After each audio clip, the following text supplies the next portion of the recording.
it is a hot topic here in the tri-state area and all across the country, the Aid in Dying Act. Yeah, for years, many have debated for and against this bill that would allow people to end their lives with a prescription. Files One's Molly Rokasi has been following this legislation closely and joins us now with more. Right, Molly? Absolutely. It's very interesting. Tonight, I'm going to bring to life the Aid in Dying for the Terminally Ill Act. Now, this topic first came into the national spotlight after Brittany Maynard, a young woman with terminal brain cancer, moved to Oregon to legally end her life. Since her death, her family has been traveling all over the country advocating for this law to be passed in all states. But now it's being debated right here close to home.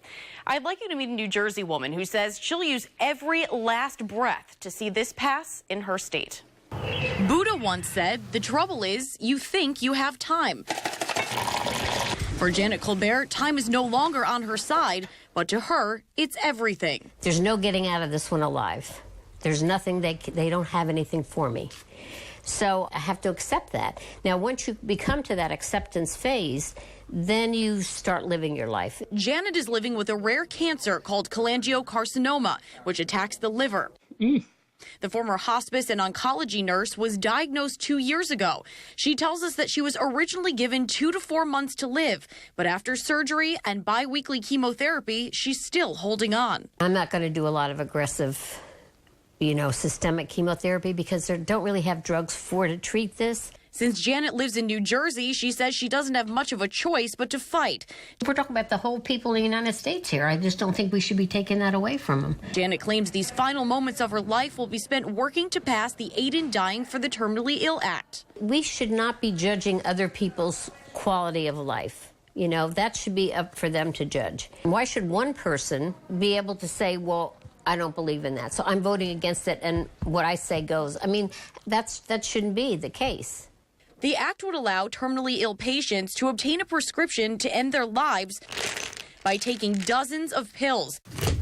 Patients would first have to make 2 requests to their physician, then 1 request in writing signed by 2 witnesses.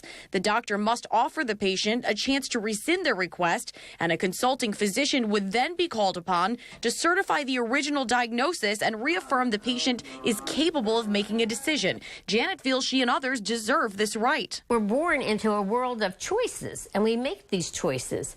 And, God trusts us, to make good choices, but sometimes we don't always pay attention, And I honestly believe when people take the medicine that you're never taken a moment too soon or a moment too late.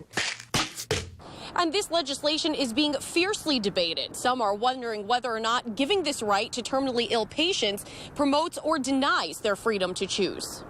According to the bill, having a terminal illness means having a disease defined as incurable, irreversible, and medically confirmed that will end the person's life within 6 months. But for those looking death in the eye, it's a way for me to have a choice now to know that, okay, that pill's down there or it's sitting over there. And that would give me great comfort knowing that now, that I'd have an option if it got too unbearable.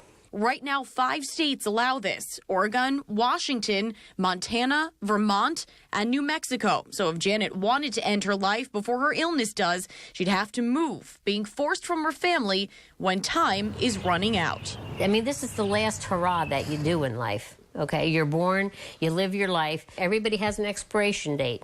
So, we can't get out of this place alive. So embrace it and celebrate the people's lives, but do it while they're alive, too. Like, be with them. People just want your time. They don't want anything else.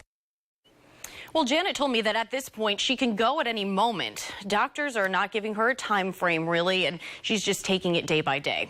Well, coming up tomorrow on Fios 1 News Now, we'll speak with some people who are keeping this heated debate alive by opposing the act. We'll hear from religious leaders, and we'll find out what members of the hospice community have to say about it.